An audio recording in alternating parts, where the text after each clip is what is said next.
Good morning. It is Tuesday, the 15th of July, the day of the flight back home for everybody. And everybody has woken up to emails and messages saying that their flight has been cancelled. And everybody except me, the only one that might not get on the flight, is the only one still with the flight. So everybody else came from England and is on the same British Airways flight. But apparently their aircraft on startup, fuel was leaking out the jettison. And two of them were rerouted on a different plane to Dallas, one to Amsterdam, others not at all. So they're all in one room discussing their options, while I went from the only one probably not flying to the only one probably flying. At the airport now, big old issue with everyone else. So their whole plane is wrecked because of that fuel leak. So they're all now on separate flights. I got my brother Doug, he's flying back the earliest in a couple of hours. Then it's Kevin, he's flying tonight at 10 p.m, 8 p.m. I think, the same time as me, but we're going on different planes, different sides of the world. Most other people are going tomorrow night at 10 p.m. on the same plane, which is good. And I think a couple more of them are staying longer. A big old, not the way you want to end a holiday, is it? It's a family holiday, really, and we've all been split up. I think I was always going to be on my own, but the rest of them, my mum was going to be on her own for a little bit. That was a bit sad, but I think she's sorted now. She's changed her flight. But big old headache. That's the whole morning gone. It's now, I forget what time is it. 1 second. It's 1:45 p.m. and the whole morning has been spent organising flights and stressing on that. So we've missed the whole morning of souvenir shopping. There's an M&M store that I wanted to go to, and you can print images on the M&Ms. Like, I was going to get photos of my kids or something on the M&Ms and give them to my kids. That'd be really nice. They're gone. Not happening. And I'm at the airport now, and I'm about to start my passport issue saga. So there was a fella out the front.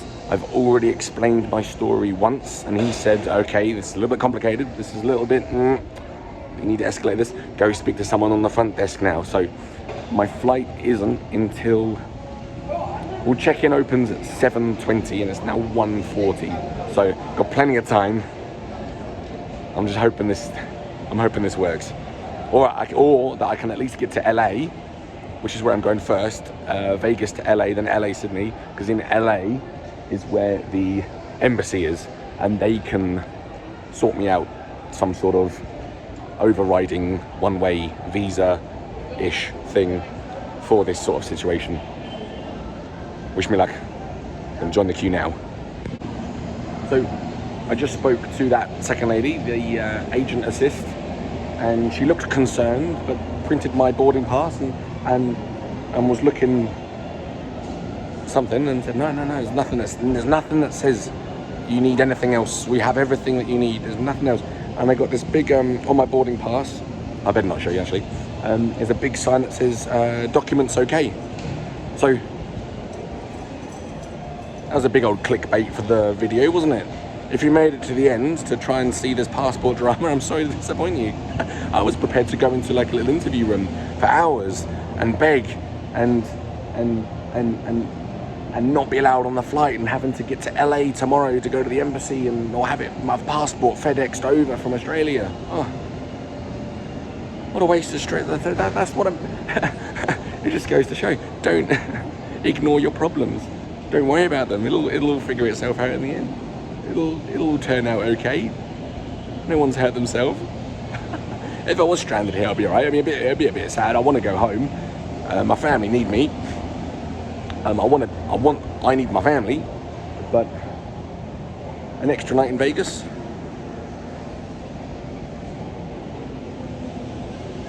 What a silly old world this is. Anyway, so I'm getting my brother to pick me back up. I just said goodbye to Chris and Doug.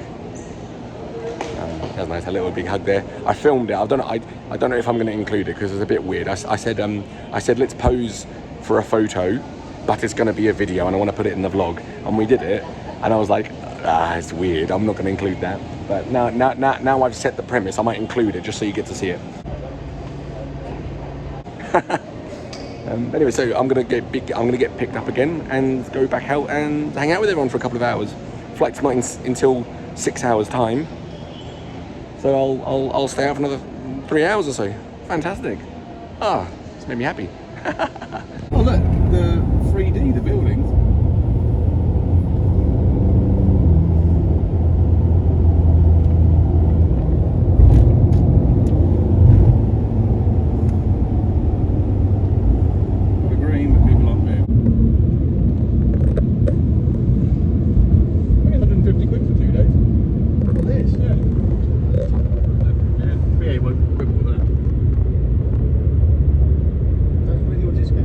Right? Yes, we are. T3 is this one. Yeah, with that. Who's T3? Cool. Well, you're T1, yeah? Yeah. Perfect.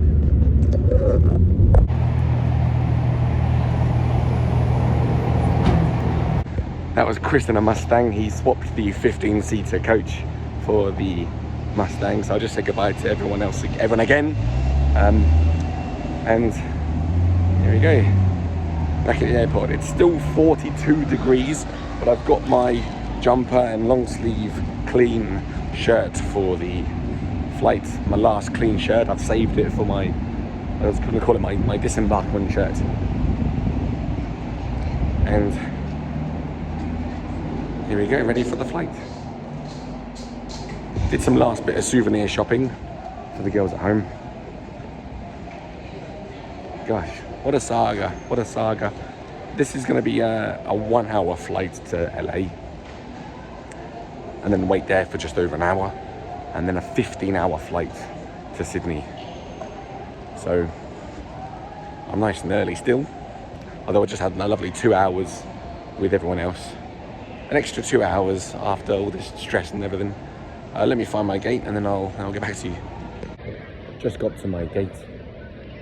In Vegas, there's A, B, C, D and E, but D, where I am, is a shuttle bus away, and it's amazing. It's massive. There's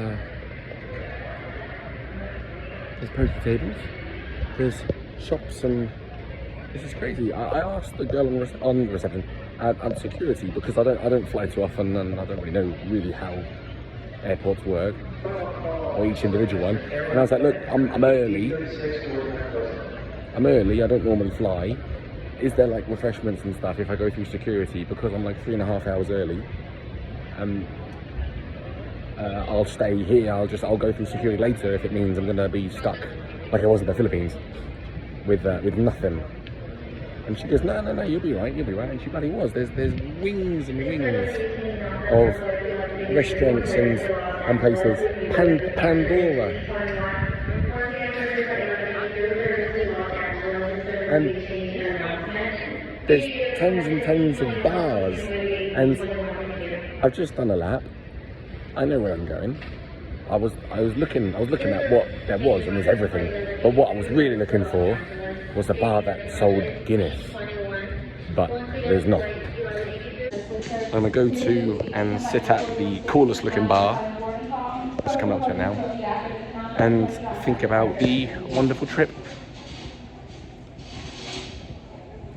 I can't help but feel immensely sad right now, but it has been a wonderful trip, really lovely, every moment.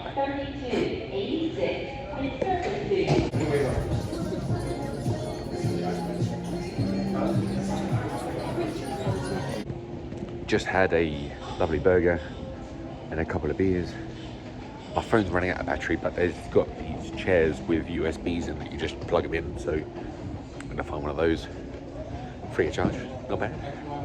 I was looking through all of my photos that I took on the trip, and all of the photos that were sent into the group chat that we have. And I feel a lot better. I don't know what that was about. I got to the airport and I just overwhelming, I want to say sadness, because it's, you know, it's very much, I'm on my own now. Even when I had my plate of food arrived to me, I was like, okay, this is a meal for one. I've had a meal for 8 for almost all of my meals for the last 2 weeks. And it's been a big deal, and it's been lovely. And I thought I heard my brother say, "Will." I turned around. It made me sad. But that just shows it's been an incredible trip. And I've really enjoyed it. That's what that says. It's not sad. I'm just already very, very, very much so missing it. Very much so. But looking back at those photos, because I'm forgetting it already. I'm forgetting a lot of it already. And that's, I think, what I'm scared of as well. I want to remember every corner, every conversation, every detail. Because there's not been 1 second that I haven't thoroughly loved. This backpack looks ridiculous, doesn't it? I've never seen a backpack that's a literal square before. It's done very well, this $30 Kmart bag. It's done very well. It did break on day 1. I bought it for the hip thing, and that came off almost instantly. This one. But that's fine, because I tied it to the back of the bike, put it in the pannier, so it was fine. I was going to wear it, but I never wore it once. It was always in the bike. Anyway, we're boarding now. It's only a 1 hour, 13-minute flight here from Vegas to LA. And then it's going to be a 1 hour wait in LA. And then a 15-hour flight to Sydney.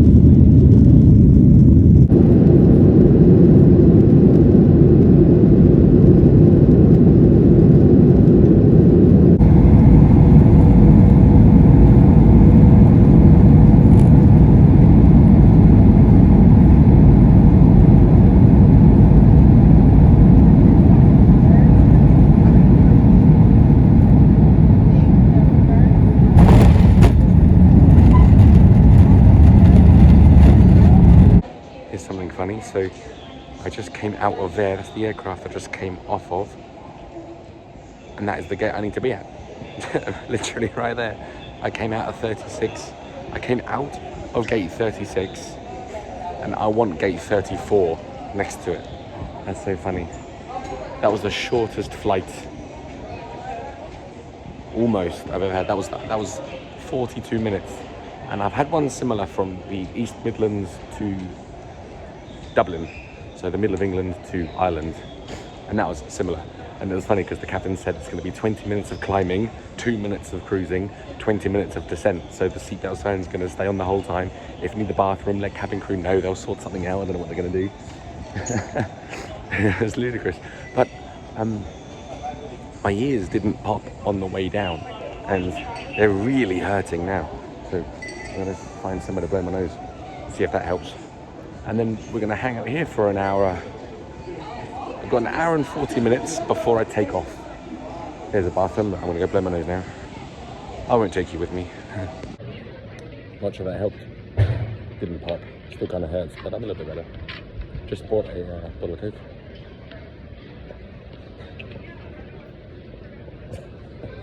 I just bought a bottle of Coke. And I don't have any American dollars on me anymore, so I just used my Australian card. Bop, $8. Oh, okay. Oops. That's a bit of a sting, isn't it? Boarding the next flight in a couple of seconds, I suppose. It looks remarkably busier than the previous one, although I expect it's a bigger aircraft. I haven't seen.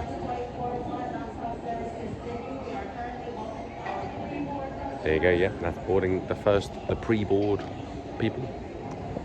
That's making me think this trip's coming to an end. That means the vlogs are going to come to an end as well. I'll get home. This is a 15-hour flight. I won't vlog on the flight, but I'll land, check in with you,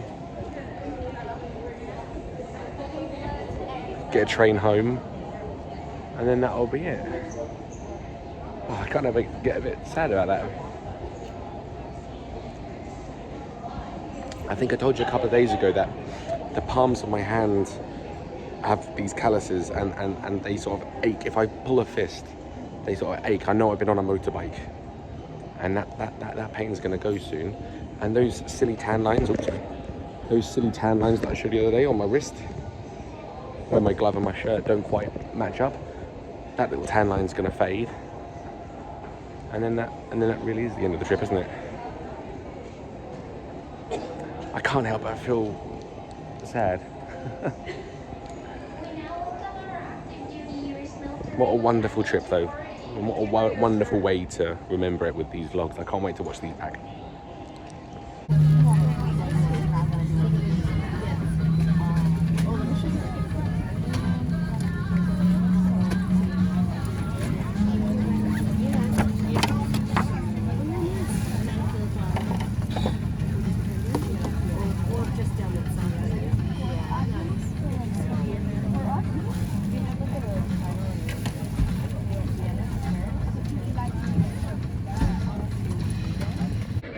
Just got off the plane, and there's one final passport checkpoint that I may get through seamlessly without my Aussie passport. We'll see.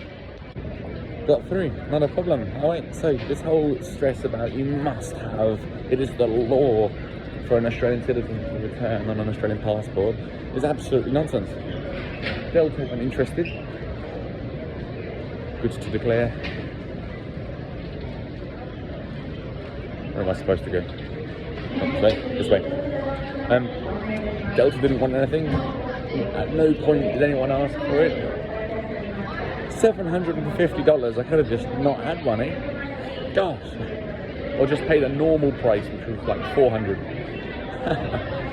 It's funny. I took off at 11 p.m. on Tuesday the 15th, and I've just landed at 6 a.m. on the 17th. So. Tuesday's vlog, which is what this is, actually started on Tuesday, skips Wednesday, and is going to get published on Thursday. How mental is that? So the title of this video is going to be Tuesday the 15th, uploaded on Thursday the 17th. How mental is that?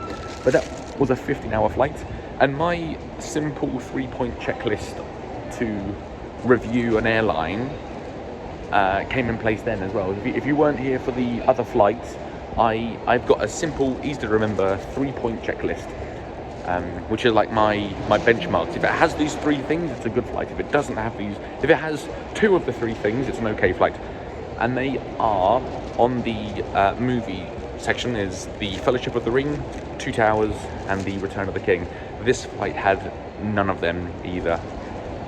But it did have The Big Lebowski, so I watched that, and I watched the first episode of 1982, which had one of the fellas from The Big Lebowski, and the cowboy-looking fella, which was quite funny. It was funny actually at one point because I fell asleep quite quick, and I was dreaming that I needed someone to stop, and they were doing something that was loud. And in my dream, you know when you dream that you're fighting and you can't fight because your hands are underneath the blanket, and I want to go, hey, I was trying to shout like that. I woke myself up shouting, hey, and I lurched forward, and everyone else woke up around me. It was so loud. And then a couple of people started giggling. I'm dying with embarrassment. And I try and pretend that I'm still sleeping. And I hear everyone sort of shuffling around and sort of laughing as well. I don't think, I hope it was all right, but it was so embarrassing. I woke everybody up. I shouted so loudly. So if you were on flight DL41 from LA to Sydney, I am so sorry, because I know there were parents there probably trying to get their sleep in while everything was calm, and there I am waking you up with a hey, really sleepy hey. Gosh. Well, thanks for hanging around and watching this journey, these memories. It's been absolutely wonderful to vlog them. I can't wait to watch this back. I'm about to catch a train home and carry on with normality. So I'll see you around. I'm on YouTube, I'm on Twitch. Maybe there'll be another vlog at some other point. Thanks for watching, everybody. It's been, really has been an incredible trip. Loved every minute. All right, bye now.